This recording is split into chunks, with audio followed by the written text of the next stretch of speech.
Hello, welcome to Do It Yourself channel. Today I will show you where to find the option and how to turn off Assistant Menu button in Samsung Galaxy Z Fold5.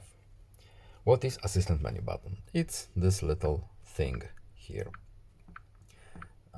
This button helps us navigate some options, but we want to turn it off. So, what to do? We have to go to Settings, then we are going to Accessibility options here, and under Interaction and Dexterity we have our Assistant menu. Here's a little explanation. What does it do?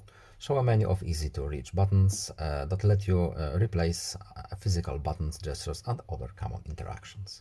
To turn it off, we simply uncheck this little box, yes, turn off, and now our button is gone. I hope this video was helpful to you. Please leave a like and subscribe. Have a nice day and see you in the next video. Goodbye.